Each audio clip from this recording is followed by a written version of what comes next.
हाँ जी, अभी हम लोग देखते हैं क्या आपके साथ फ्रैक्चर के जो छोटे मोटे फ्रिंज टॉपिक्स हैं। स्ट्रेस फ्रैक्चर, इसको काफी लोग हेयर लाइन फ्रैक्चर भी बुला लेते हैं। इसको काफी लोग क्रैक भी बुला लेते हैं। क्रैक इन द बोन, होता क्या है कि बोन टूट जाती है, राइट। पर दोनों फ्रेगमेंट एक दूसरे से जरा से भी अलग नहीं होते, बिल्कुल। तो लगता ही नहीं है कि एक्सरे पे कुछ नजर ही नहीं आता कि जैसे कुछ फ्रैक्चर जैसी कोई चीज भी हो, राइट। नाउ, इसका कारण क्या होता है? This usually occurs due to repeated trauma which exceeds strength of bone. मान लीजिए आप पत्थर तोड़ रहे हैं हथौड़ा मार मार के, 5-6 हथौड़े मारे, 7वें हथौड़े पे पत्थर टूट गया, लेकिन दो टुकड़े उसके अलग नहीं हुए। आपने 8वां हथौड़ा मारा, तब जाके दोनों टुकड़े अलग अलग हुए। तो स्ट्रेस फ्रैक्चर भी कुछ ऐसा ही है। बार बार ट्रॉमा हो, और ट्रॉमा इतना जोरदार ना हो कि हड्डी के दो टुकड़े हो जाएं, राइट। उस स्थिति में होता है stress fracture. Now this is commonly scene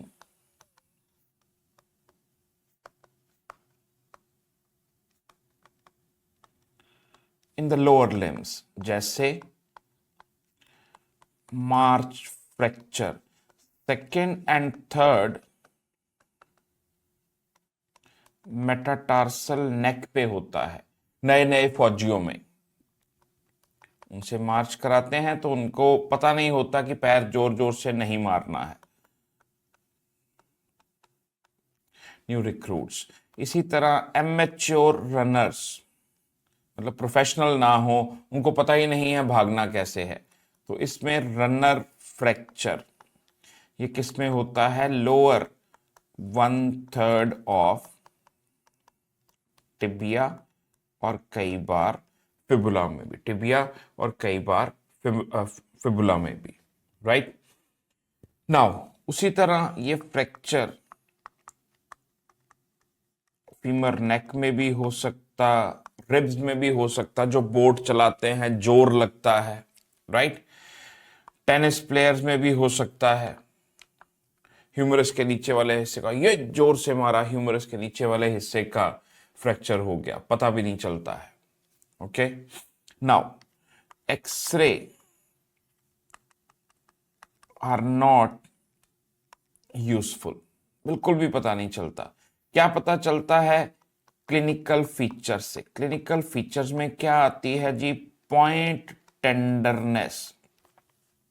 जहां पे आपका मरीज बोल रहा है, हाँ जी डॉक्टर साहब मेरे को यहां दर्द है, आप वहां दबा के देखो, मरीज दर्द के मारे बिलबिला उठेगा, right. Point tenderness. Investigation of choice, या तो आप कराएंगे एमआरआई या आप कराएंगे बोन स्कैन, यानी टेक्नीशियम 99 स्कैन। ये क्या दिखाएगा? Spot hot spot. अब इसका ट्रीटमेंट एक ही है कि मरीज को बोलो कि जिस काम से तेरे को ये चोट लगी है वो काम करना बंद कर दे, सेसेशन ऑफ एक्टिविटी। अगर आपका मरीज आपकी बात नहीं सुनता तो प्लस्तर चढ़ा दो, कास्टिंग। तब तो उसको अपना जो काम वो कर रहा था, जिसके कारण उसे बार बार चोट लग रही थी, वो रोकना ही पड़ेगा। वो काम तो उसको रोकना ही पड़ेगा। Stress fracture, right. एक चीज मैं बतानी भूल गया, रिब्स के अलावा ये स्कैपुला में भी हो सकता है। स्कैपुला में भी हो सकता है, अपर लिम्ब में। बहुत डिटेल में नहीं पूछते, इतना ही पूछते हैं कि लोअर लिम्ब में होता है, सेकंड या थर्ड मेटाटार्सल नेक पे है तो march fracture, right. Runner fracture lower third of tibia and fibula. और ट्रीटमेंट क्या है? Cessation of activity. काम करना बंद कर दो, भागना बंद कर दो, थोड़े दिनों तक मार्च करना बंद कर दो, सब ठीक हो जाएगा, राइट।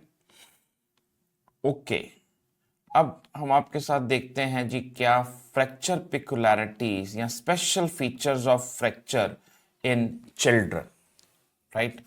तो क्या स्पेशल है इसमें? Fracture in children. पहली बात तो दे हील रैपिडली। दूसरी बात, ग्रीन स्टिक फ्रैक्चर, मतलब बोन्स जो हैं वो इतनी ज्यादा फ्रिजिड नहीं होती कि आपने बस हल्का सा जोर लगाया और टूट गई। Bones are plastic. Plastic bone होने के कारण होता क्या है, they bend but don't break, इतना जल्दी टूटती नहीं है। दूसरा आपको ध्यान है, बच्चों में क्या होती है, बहुत ही थिक पेरियोस्टियम, बहुत ही थिक पेरियोस्टियम। इसका फायदा भी है, नुकसान भी। फायदा क्या कि फ्रैक्चर जो है वो बहुत जल्दी भरते हैं। कंप्लीट फ्रैक्चर जो हैं वो अनकॉमन होते हैं। कंप्लीट फ्रैक्चर अनकॉमन है, right. Non union is extremely rare, होती ही नहीं है नॉन यूनियन, राइट। फिर नुकसान क्या है? नुकसान इसका ये है, याद होगा आपको, हमने आपके साथ पढ़ा था मायोसाइटिस ऑसिफिकेंस। ये बच्चों में थोड़ी ज्यादा कॉमन होती है, बहुत ज्यादा कॉमन होती है, फाइन। दूसरा, इसमें मॉडलिंग इज ग्रेटर। बच्चों में मॉडलिंग बहुत ही जल्दी होती है। कैसे? मान लीजिए ये बोन है, ईश्वर ना करे किसी बच्चे की ये बोन ऐसे टूट गई, दो टुकड़े हुए, दोनों के दोनों टुकड़े कैसे पड़े थे, ऐसे और ऐसे, ये ऐसे ही जुड़ जाएंगे, ऐसे ही जुड़ जाएंगे। लेकिन थोड़ी देर बाद आप क्या देखेंगे कि ये बोन फिर से एकदम सीधी हो चुकी।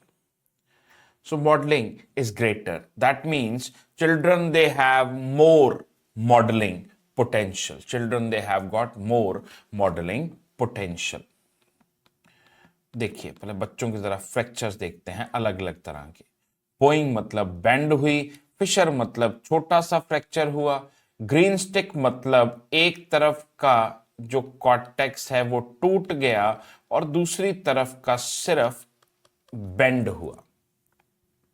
देखो इस तरफ का फ्रैक्चर, इस तरफ का कॉर्टेक्स सिर्फ बेंड हुआ और उधर का टूट गया, ब्रेक्स। अच्छा, एक बच्चों में और तरह के फ्रैक्चर होते हैं, वो क्या? Torus fracture. मान लीजिए बच्चा ऐसे गिरा,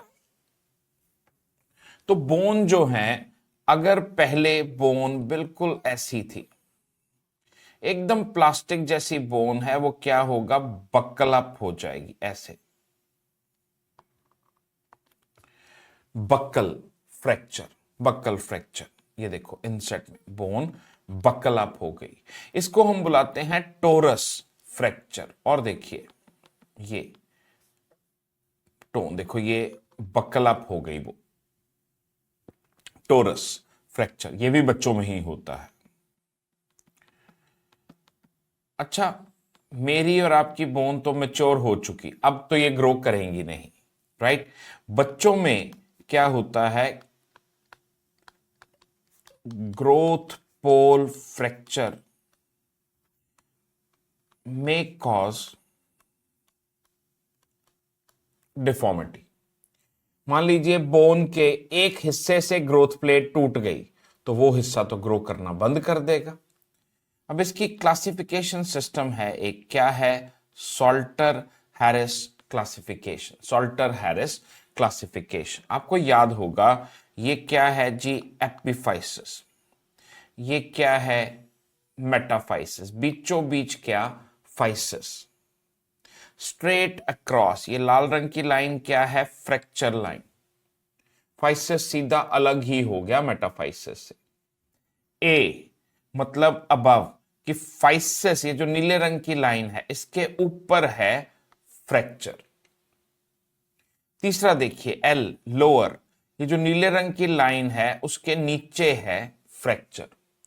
टी, थ्रू, ऊपर भी है फ्रैक्चर नीली लाइन के, नीचे भी है fracture.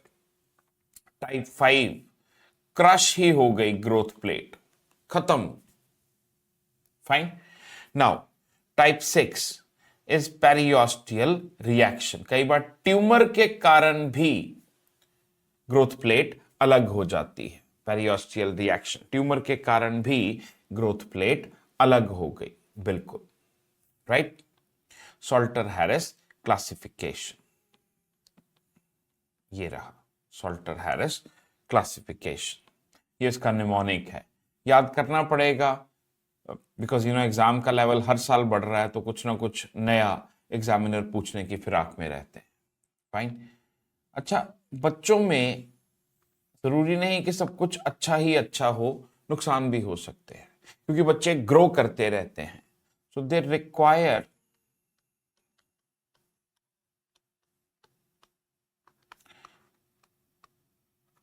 frequent changes in prosthesis.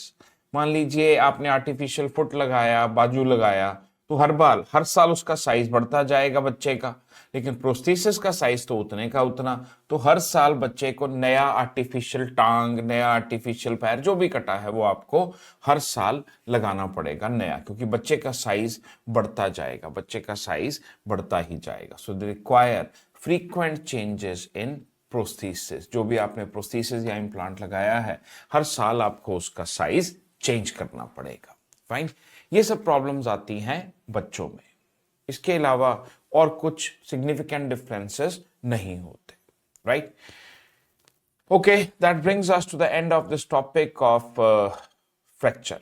Fracture की जनरल कंसिडरेशन वाला टॉपिक हमारा यहीं पे खत्म होता। कुछ और छोटा मोटा रह गया तो बाकी टॉपिक्स के साथ साथ पढ़ते रहेंगे, राइट।